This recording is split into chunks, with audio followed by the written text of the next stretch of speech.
नमस्कार, स्वागत है आपका द पंचायत में। मैं हूं आपके साथ आदित्य कुमार। आज हम बात करेंगे भाजपा और पशुपति कुमार पारस के बढ़ते नजदीकियों को लेकर।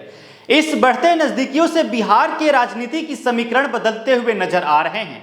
दरअसल बिहार भाजपा के नए नवेले प्रदेश अध्यक्ष अचानक पारस से मिलने उनके ऑफिस पहुंच जाते हैं, जिसके बाद से बिहार की सियासत में नई खिचड़ी पकनी शुरू हो गई है।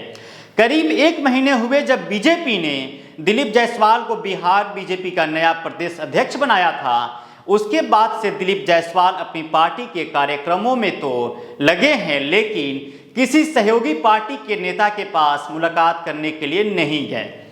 लेकिन बीजेपी के प्रदेश अध्यक्ष जायसवाल 21 अगस्त की रात अचानक से चिराग पासवान के चाचा पशुपति कुमार पारस के ठिकाने पर उनसे मिलने के लिए पहुंच जाते हैं।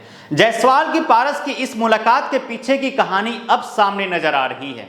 पशुपति कुमार पारस की पार्टी राष्ट्रीय लोक जनशक्ति पार्टी के एक नेता ने बताया कि 21 अगस्त की सुबह ही दिलीप जायसवाल ने पारस से मिलने का समय मांगा था। तय हुआ कि रात में मुलाकात होगी और जायसवाल खुद पारस की पार्टी के ऑफिस में जाकर उनसे मिलेंगे। वैसे पारस अपनी पार्टी के ऑफिस में ही रहते हैं। बुधवार की देर शाम दिलीप जायसवाल वहां पहुंचे और बंद कमरे में पारस के साथ लगभग 1 घंटे तक बातचीत की। इसके बाद बकायदा फोटो सेशन हुआ और मीडिया को मुलाकात की जानकारी दी गई। बीजेपी के नेता बता रहे हैं कि दिलीप जायसवाल ने अपनी पार्टी के आलाकमान के निर्देश पर पशुपति पारस से मुलाकात की। सूत्रों के मुताबिक 20 अगस्त को दिल्ली में दिलीप जायसवाल की मुलाकात केंद्रीय गृह मंत्री अमित शाह और बीजेपी अध्यक्ष जेपी नड्डा से हुई थी। उसी मुलाकात के दौरान जायसवाल को यह कहा गया कि वे पशुपति पारस के घर जाकर उनसे बात करेंगे। दिलीप जायसवाल 20 अगस्त की रात दिल्ली से पटना वापस लौटे। 21 अगस्त को सदस्यता अभियान को लेकर बीजेपी का दिन भर कार्यक्रम था। इसमें शामिल होने के लिए कई नेता दिल्ली से खास तौर पर आए थे। जैसे ही बीजेपी का कार्यक्रम और बैठक खत्म हुई, वैसे ही जायसवाल की गाड़ी पशुपति कुमार पारस के घर पहुंच गई। पारस की राष्ट्रीय लोक जनशक्ति पार्टी के एक नेता ने बताया कि दिलीप जायसवाल अपने आला कमान का संदेश लेकर पहुंचे थे। उन्होंने पारस को भरोसा दिलाया कि बीजेपी उनके साथ है। आने वाले विधानसभा चुनाव में बीजेपी उन्हें पर्याप्त महत्व देगी। लोकसभा चुनाव जैसी घटना अब नहीं होने वाली है। दिलीप जायसवाल ने बार बार पारस को यकीन दिलाया कि बीजेपी अब उन्हें सड़क पर नहीं छोड़ेगी। चिराग पर नकेल कसने की तैयारी सियासी गलियारे में ये सवाल उठ रहा है कि आखिरकार दिलीप जायसवाल पारस से ही मिलने क्यों पहुंचे। करीब 1 महीने पहले उन्हें बीजेपी का प्रदेश अध्यक्ष बनाया गया था। बिहार में बीजेपी का जेडीयू, लोजपा रामविलास, जीतन राम मांझी की हम पार्टी और उपेंद्र कुशवाहा के राष्ट्रीय लोक मोर्चा के साथ गठबंधन है।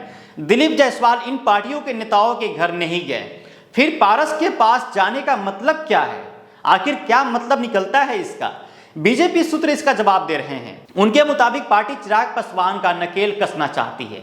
चिराग पासवान ने इन दिनों कई विवादित मुद्दों पर बयानबाजी की है। सुप्रीम कोर्ट के फैसले, यूपीएससी की नियुक्ति जैसे मामलों में चिराग की बयानबाजी से बीजेपी खुश नहीं है। विवादित मुद्दों पर बीजेपी की दूसरी सहयोगी पार्टियों ने अपनी जुबान बंद रखी, लेकिन चिराग पासवान लगातार बयान दे रहे हैं। इससे बीजेपी आला कमान को चिराग के भविष्य को लेकर आशंका हो रही है। वहीं लोकसभा चुनाव में अपनी पार्टी के प्रदर्शन पर चिराग पासवान के दावे से भी बीजेपी असहज है। दरअसल लोकसभा चुनाव में चिराग की पार्टी को 5 सीटें मिली थी और उन सब पर जीत हासिल हुई। बीजेपी को खबर मिली है कि चिराग लगातार ये दावा कर रहे हैं कि उन्हें अपने दम पर जीत हासिल की है, जबकि बीजेपी नेताओं का मानना है कि अगर नरेंद्र मोदी के नाम का सहारा नहीं होता तो चिराग पासवान की जमानत नहीं बचती। चिराग पासवान की बयानबाजी से बीजेपी को आशंका है कि वे बाद में पाला बदल सकते हैं। ऐसे में बीजेपी प्लान बी भी तैयार कर रही है। पशुपति कुमार पारस उसी प्लान में शामिल हैं। अगर चिराग पासवान को ज्यादा महत्वाकांक्षा दिखाते हैं तो बीजेपी पारस को आगे करने की तैयारी में है। बीजेपी की तैयारियों को देखते हुए इतना तो स्पष्ट है कि आगे आने वाले दिनों में बिहार की सियासत दिलचस्प मोड़ लेगी। तो चलिए फिलहाल इस वीडियो में इतना ही। आप बने रहिए द पंचायत के साथ और अभी तक हमारे चैनल पर आप नए हैं तो चैनल को सब्सक्राइब कीजिएगा, वीडियो को लाइक्स कीजिएगा, कमेंट्स कीजिएगा और वीडियो को आगे शेयर जरूर कीजिएगा। बहुत बहुत शुक्रिया।